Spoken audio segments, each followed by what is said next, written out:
Hey guys, it's Ashley and it's finally time for my annual back to school video. And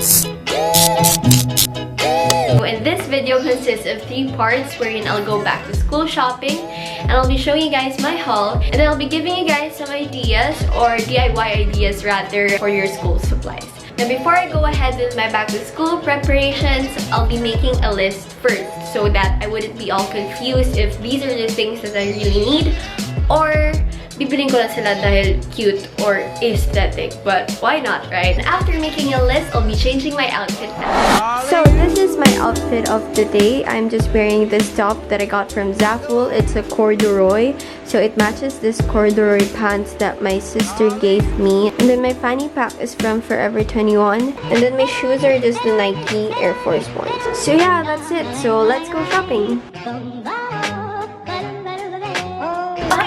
Now we are here at National Okay, so now we are here at National Bookstore.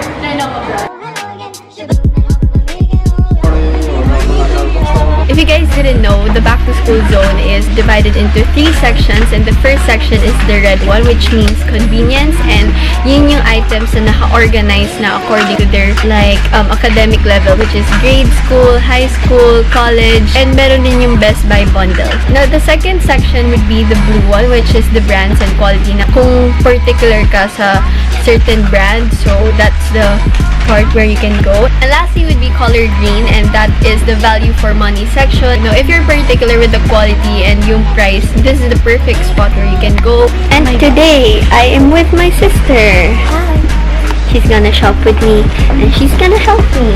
Okay, so since we made a list a while ago, the things that I need. Okay, Ate Aubrey, the first thing is yung bond papers. Asan yung bond papers? Eto na magtanong tayo. Ate, asan yung bond paper? Okay guys, so may long and short bond paper na tayo. Finally, thank you po. Po? 20 po. Si ate nag-assist sa akin. Thank you, ate. 20 rin. 22 na ba? 22 ka ba? Actually, ang dami nagsasabi na mas mukha daw akong matanda sa kanya. Pero ang dami nagsasabi na mukha lang akong LM. So, paano ka pa? Ano ko nursery? Ang cute na pastel. Wow! Ay, mag-planning na kaya ako. Para umayos buhay mo.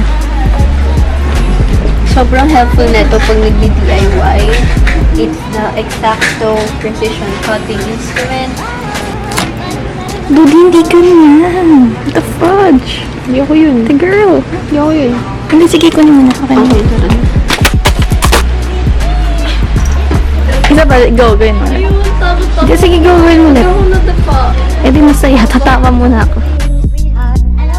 By the way, if meron kayo nakitang ganyan, like letter N, you see that? You see that? So if may letter N, tapos naka-purchase kayo ng worth 300 nun, makakabili na kayo ng lunch bag for only 75. And this one, this cute backpack, o diba pink, 100 lang siya. Yan na. Okay, it's okay. Go get. I need gift cards din sila, so you need to buy it.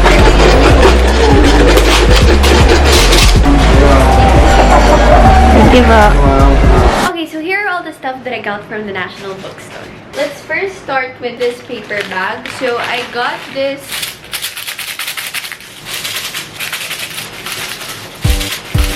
Everybody get up. ta-da! Oh, this is heavy. Wait, everything's on the other side. You see there's like this empty space already? Because everything went in there. Basically, I got this thing. It's filled with gold paper clips, thumbtacks, what do you call it? Binder clip. I'm not entirely sure about that term. I actually have a lot of these in rose gold, but the color that I'm going for the accents or the little trinkets in my room is colored gold. So it actually fits the theme or whatever. I also got this organizer. It's like the one for organizing your index cards. Ako kasi, I love rewriting sa index cards for memorization purposes. And sometimes kasi magsama-sama na sila lahat na parang ang gulo-gulo na nila tignan. I've been looking for something like this for so long already. Ayan. I finally have this. Ang cute niya pa. It's pastel pink. Up next is this Exacto knife. Later on sa DIY part ng video na to, you guys will see how useful this instrument is. So, wow, instrument. But yeah, it's for precision cutting and trimming. So, eksakto. Fashion cutter, pero ibang level, ganun. And then, I also got this, mate. I don't know. Apparently, I don't know how to pronounce now. Surprisingly, guys, ang mura niya, 55 lang siya. Kasi usually mga gunting ngayon, nasa 100 na sila. So, I got this one, of course, in black so that it fits the theme that I'm going for. Lahat na lang nakatino, but I don't know about you guys. If kunyari matchy-matchy yung stuff ko, like, same sila ng aesthetic, nakaka-inspire siya, like, nakaka-motivate. Up next is this stick-on notes. This is very useful if you want to divide the pages of your notebook. And then I finally got a sharpener. And it's black again. And then this Elmer's glue stick. I didn't get a lot of pens. In fact, these are my sister's. And ito lang yung akin. I don't know if I mentioned this already, but I already have some stuff for school. Like, sobrang pwede pa sila. Kaya, these are just the additional stuff that I need. Actually, favorite ko rin tong mga pens na to.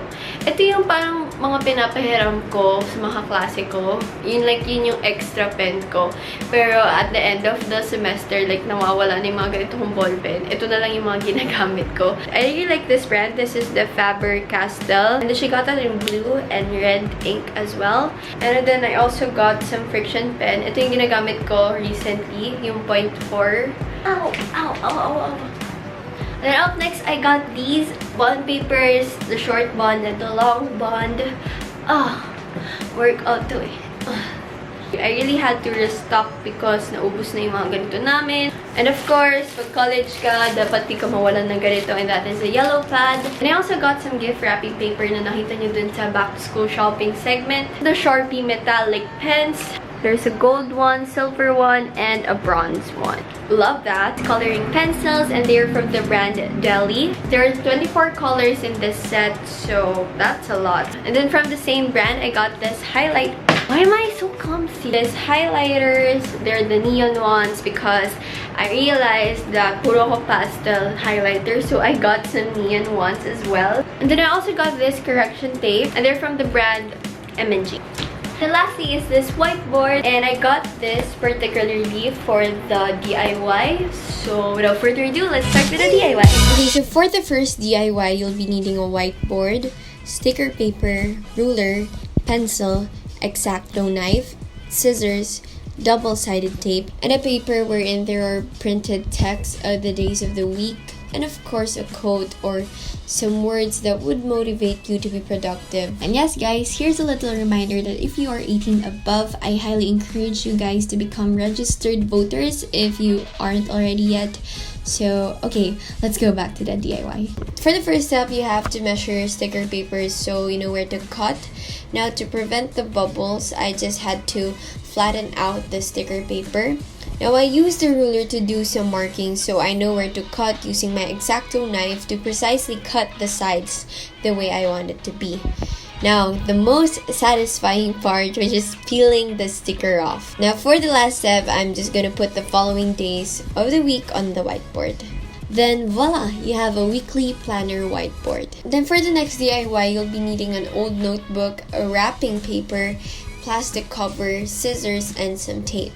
Now this DIY is actually pretty basic. You just have to first measure the length that you'll be needing for the notebook to be covered. Now I know this is quite self-explanatory, but I just want to emphasize the fact that you guys could definitely recycle your old notebooks, especially if there are a lot of spare pages that you can still use. And I just put the marble sticker where you guys can put the name of your subject, then covered the notebook with plastic cover. Then, tada! It looks like a cute notebook, and you can't even notice how it was stuck in our storage room for years. Then, for our last DIY, this is actually a planner that you can do in your iPhone. You guys guys, I have a lot of planners here, but I tend to gravitate towards using my phone all the time. Shout out to my friend Krisha, she taught me this hack. Now I just use the apps Over and Fonto. Now I use the app Over for the size of the photo background, then Fonto for the text. Then you can add it into your notes, then it won't look as dull, as boring as before. And one additional advantage about this is that you can change stuff easily and you can jot down things quickly. So yeah, that's about it for this video. This is actually my third back to school haul or shopping series that I've done in this channel, and it's actually surreal for me that this is sponsored by National Bookstore, which is like a place wherein ever since I was a kid, dun na ako bumibili ng mga school supplies ko. Kaya thank you so much to National Bookstore for sponsoring today's video, and I hope you guys enjoyed watching, and I hope to see you on my next one. Bye! Listen to my